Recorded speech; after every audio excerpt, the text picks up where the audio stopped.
Tied in a corn crib for disobeying, she was freed by a cowboy who took her home. Tied in a corn crib for disobeying, she was freed by a cowboy who took her home. The ropes cut into her wrists as Emma pressed her back against the rough wooden slats. Darkness filled the corn crib except for thin lines of moonlight that sliced through the gaps in the boards. Her shoulders ached from being tied with her arms behind her back for the past 3 hours. The smell of dry corn husks and dust filled her nose as she tried to shift her weight, but the bindings held firm. She had refused to marry the banker her stepfather chose. That was her crime. Martin Cooper, her stepfather, had dragged her out here himself, his face red with anger as he tied the knots tight enough to leave marks. He said she would stay until she learned obedience. Her mother had watched from a farmhouse window, too afraid to intervene. Emma tested the ropes again, pulling hard despite the pain. Nothing gave. The corn crib sat 50 yards from the main house, far enough that her screams would not carry over the Oklahoma wind. She had tried yelling until her throat went raw. Now she saved her energy and focused on the sounds outside. Hoofbeats approached in the distance. Emma's heart raced. Her stepfather had left hours ago, heading into town. These horses moved at a steady pace, not rushed. She heard them stop near the barn, then the creak of saddle leather as someone dismounted. Footsteps crunched on the dry ground, coming closer. Emma held her breath.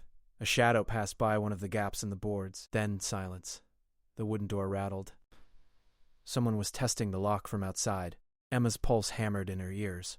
Friend or danger, she could not tell. The lock broke with a sharp crack. The door swung open, and moonlight flooded in.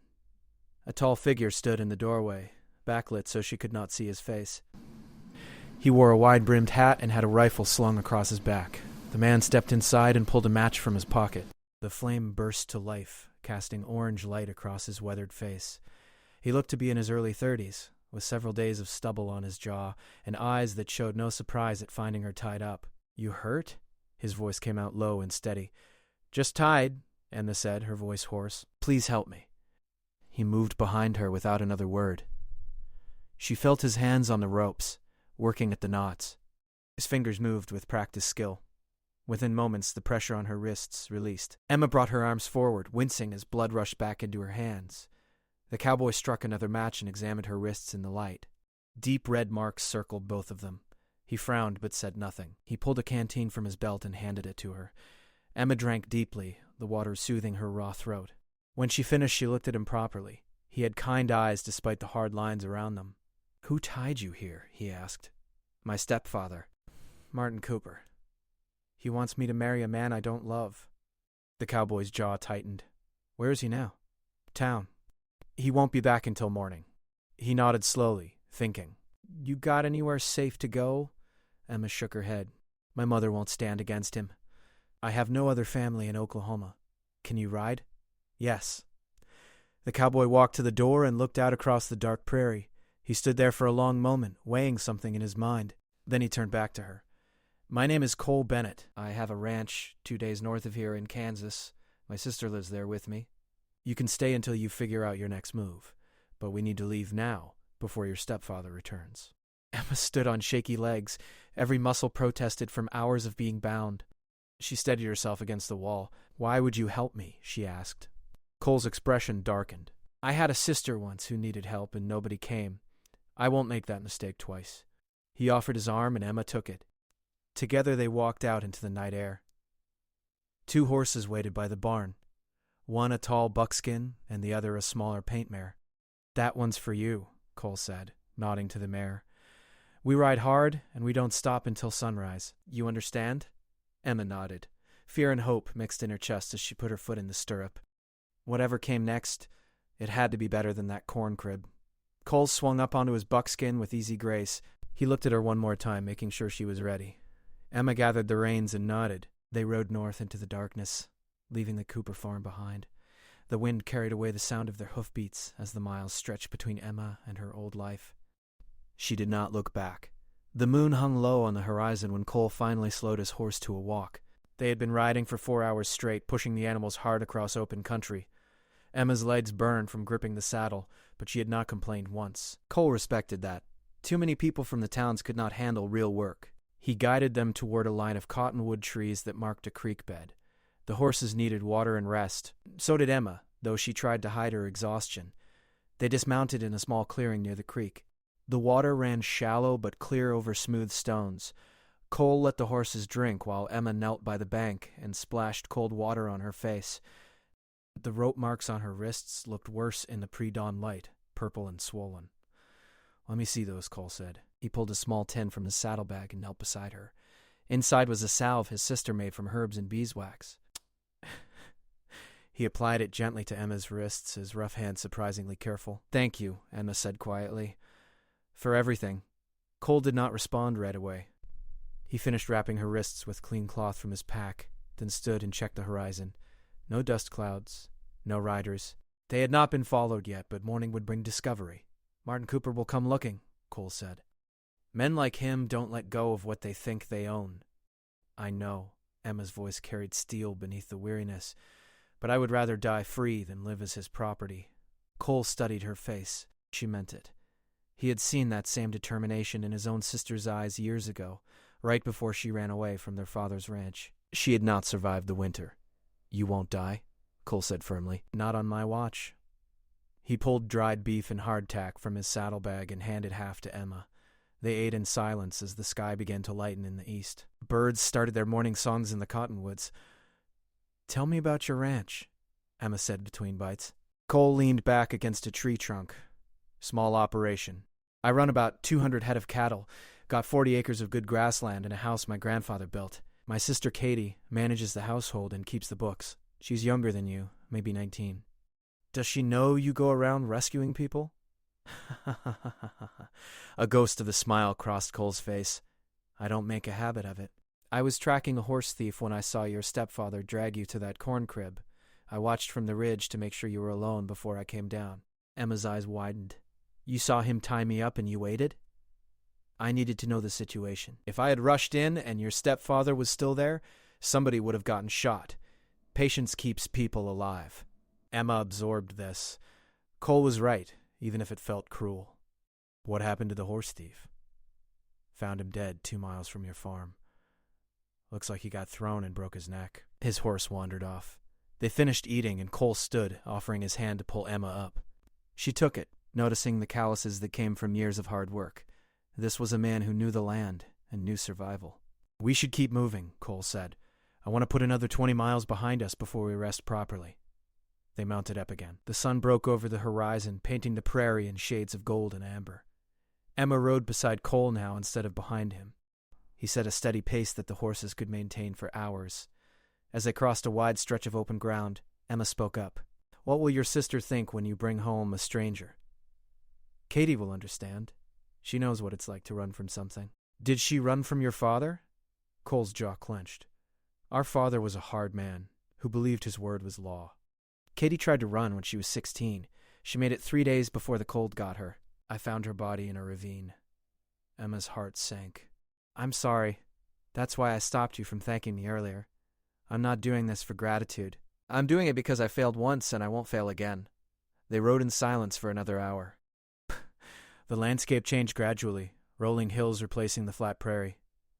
Cole navigated by landmarks that Emma could not identify, but he never hesitated about direction. Around midday, they stopped to rest the horses again.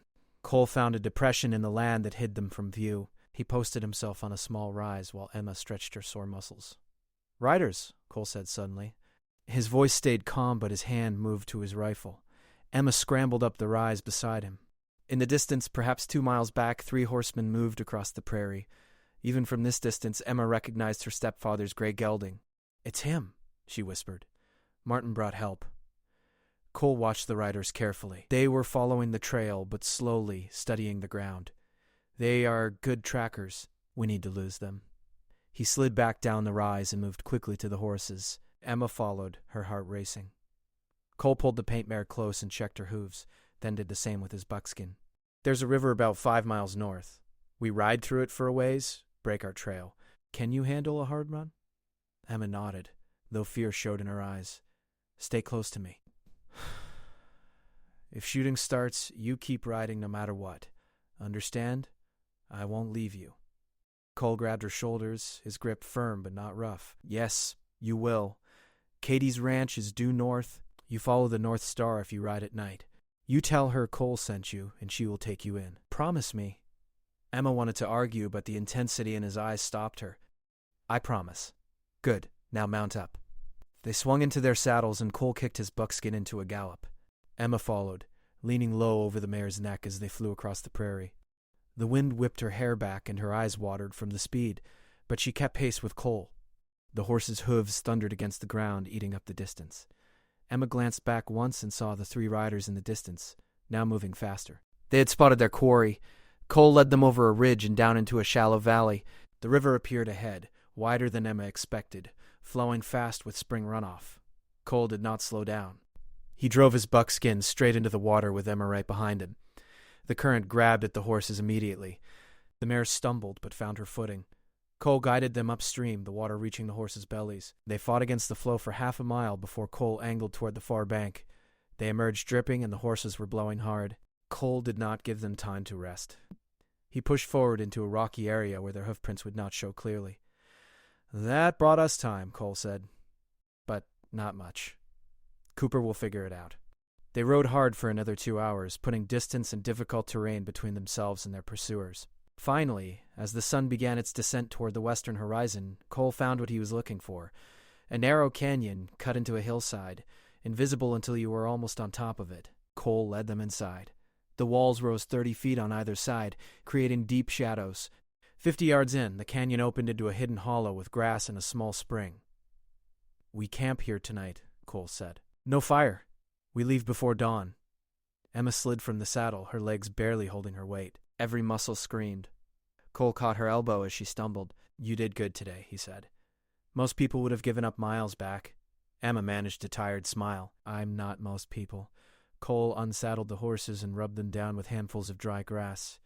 Emma helped as best she could, learning by watching him. When the animals were cared for, Cole and Emma settled against the canyon wall with their remaining food. The shadows deepened as night fell. Stars appeared overhead, bright and clear in the narrow strip of sky visible between the canyon walls. Emma wrapped herself in a blanket Cole provided from his bedroll. How much further to your ranch? She asked. If we don't run into more trouble, we should arrive tomorrow evening. And if we do run into trouble, Cole checked his rifle in the starlight, then we deal with it. Emma watched him work. His movements were efficient, practiced. This was a man who had faced danger before and survived. She felt safer with him than she had in years, even running from armed men across hostile country. Cole, she said softly, when we get to your ranch, I'll work to earn my keep. I can cook clean, help with animals. I won't be a burden. He looked at her across the darkness. Katie will appreciate the help. Ranch life is hard work. I'm not afraid of hard work. I'm only afraid of being trapped. Then you'll do fine in Kansas. Lands open and free. A person can make their own choices. Emma pulled the blanket tighter. I hope you're right. They settled into silence. Cole took first watch, sitting near the canyon entrance with his rifle across his knees. Emma tried to sleep, but every sound made her jump. Eventually, exhaustion won, and she drifted off. She woke to Cole's hand over her mouth. His other hand held a finger to his lips. Emma's heart hammered as she nodded understanding. Cole removed his hand and pointed toward the canyon entrance. Voices echoed from outside. Men's voices, arguing about something. Emma recognized her stepfather's angry tone. Cole moved silently to the entrance and peered out. Emma crept up beside him, barely breathing. In the moonlight, she could see 3 men on horseback, stopped about 100 yards from the canyon. They had not found the entrance yet, but they were searching the area. Martin Cooper sat rigid in his saddle, his face twisted with rage even in the pale light. Beside him rode the banker he had wanted Emma to marry, a soft man named Gerald Price who looked uncomfortable on horseback. The third man was a hired gun named Dutch Carter, known for his ruthlessness. She came through here, Martin insisted. The tracks lead this direction. We've been riding in circles, Gerald complained. Maybe we should go back. Get the sheriff. The sheriff won't help. This is family business. Martin's voice carried clearly in the still night air.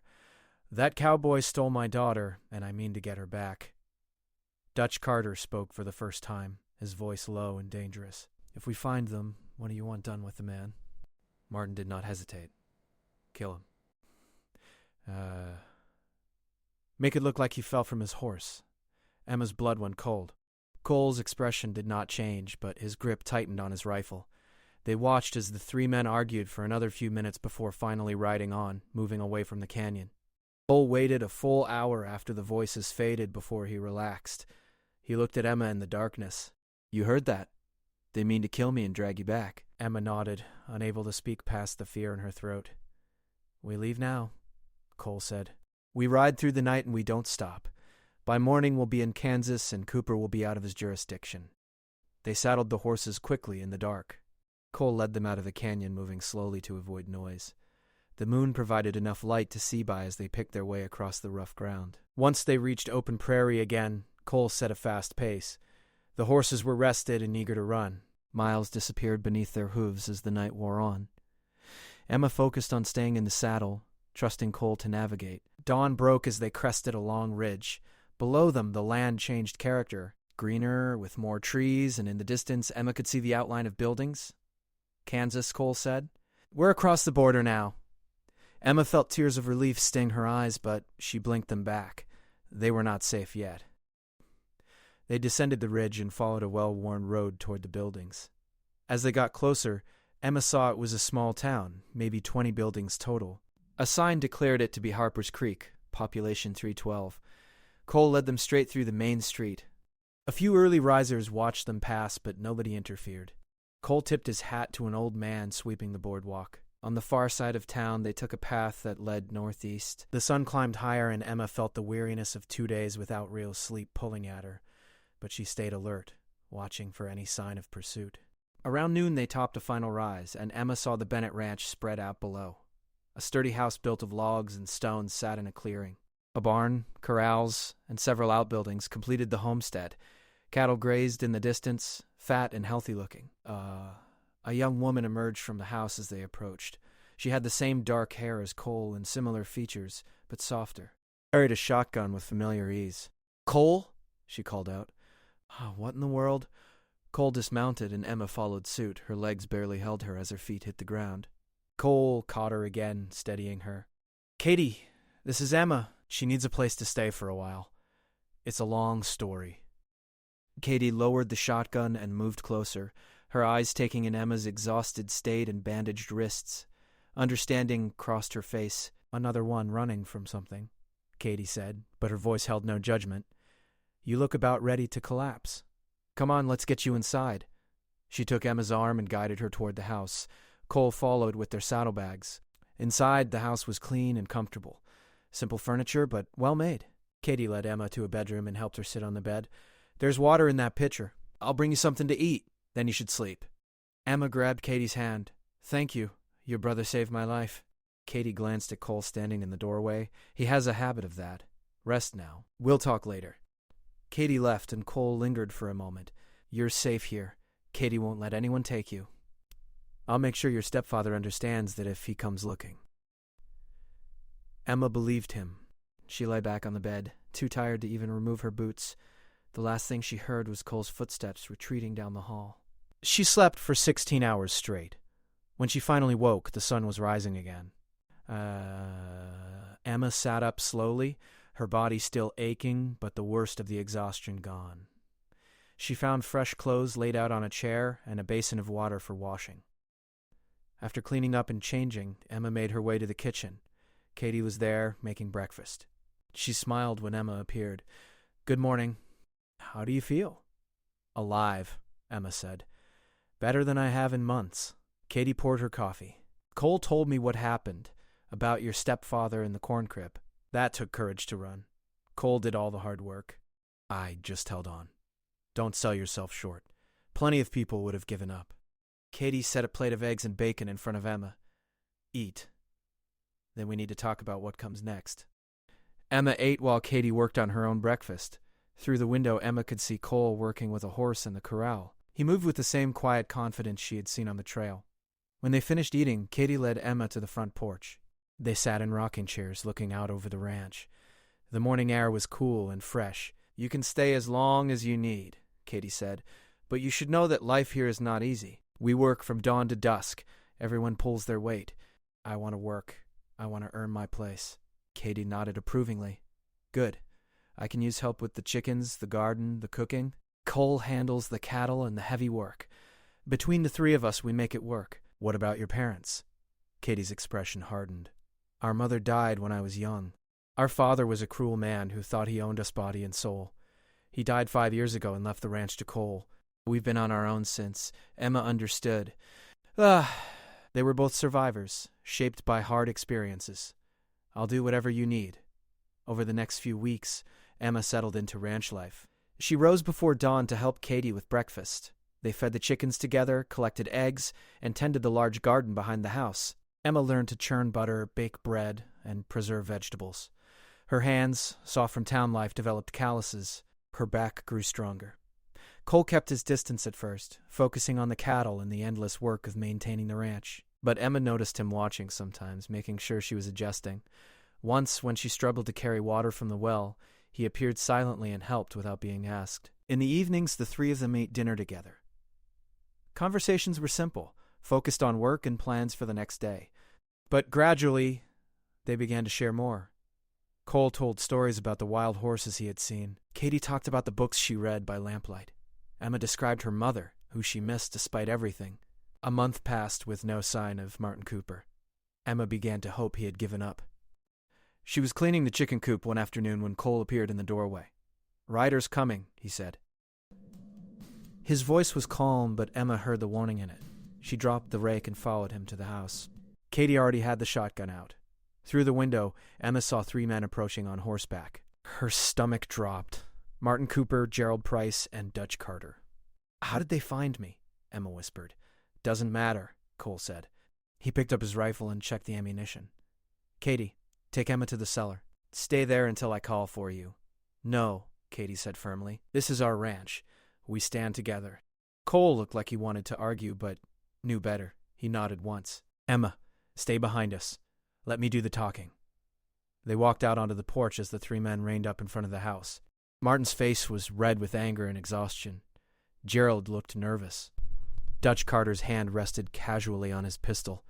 "Emma Cooper," Martin called out. "Come here now. This foolishness ends today."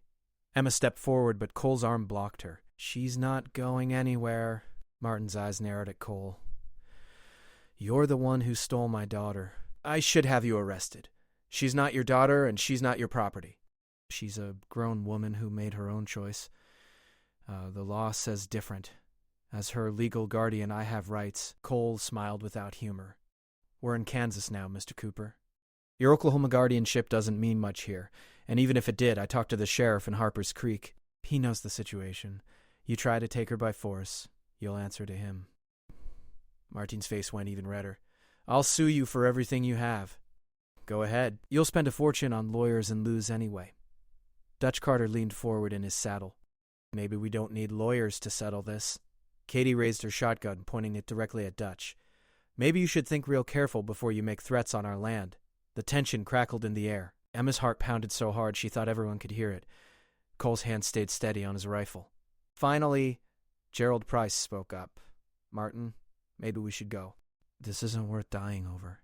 "Shut up, Gerald." Martin glared at Emma. "You're throwing away a good life. Gerald would have taken care of you." Emma found her voice. "I don't want to be taken care of. I want to be free." "Freedom?" Martin laughed bitterly. "You think this is freedom?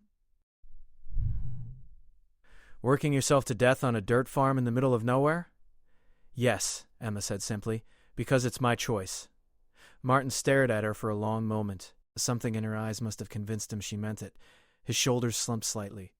"You're making a mistake," he said, but the fight had gone out of his voice. "Maybe. But it's my mistake to make." Gerald tugged at his reins. "Come on, Martin. Let's go home." Martin looked at Cole one more time. "If she changes her mind and wants to come back, she knows where to find us." "She knows," Cole agreed. The 3 men turned their horses and rode away. Emma, Cole, and Katie watched until they disappeared over the ridge. Nobody moved until the sound of hoofbeats faded completely. Then Emma's legs gave out. She sat down hard on the porch steps, shaking. Katie sat beside her and put an arm around her shoulders. "It's over," Katie said softly. "He won't be back." Cole lowered his rifle. "He knows he's beaten. Men like Cooper only push when they think they can win." Emma looked up at him. "Thank you." Again. Cole shook his head. "You stood up for yourself. That's what sent him away, not me." Over the next months, life on the ranch found its rhythm. Emma grew stronger and more capable. She learned to ride better, to shoot, to handle the 100 tasks that ranch life demanded. Katie became like a sister to her, and Cole, always quiet and steady, became someone she trusted completely. One evening in late summer, Emma and Cole were fixing a fence line together. The sun was setting, painting the sky in shades of orange and purple. They worked in comfortable silence until Cole spoke. "You could leave, you know. If you wanted to." Emma looked at him, surprised. "Why would I want to leave? You've been here 4 months. You don't owe us anything. If you wanted to go to a city, start fresh somewhere else, you could." Emma set down her tools and faced him fully. "Is that what you want? For me to leave?" "No." Cole met her eyes. "But I want you to know you have choices. You're not trapped here." Emma smiled. "I know I'm not trapped. I'm here because I want to be. This is the first place I've ever felt like I belonged." Cole studied her face, then nodded slowly. "Good. Because Katie and I would miss you if you left. This ranch is better with you on it." It was the most Cole had said about his feelings since the day he freed her from the corn crib. Emma felt warmth spread through her chest. "Then I'll stay," she said. "If you'll have me. We'll have you."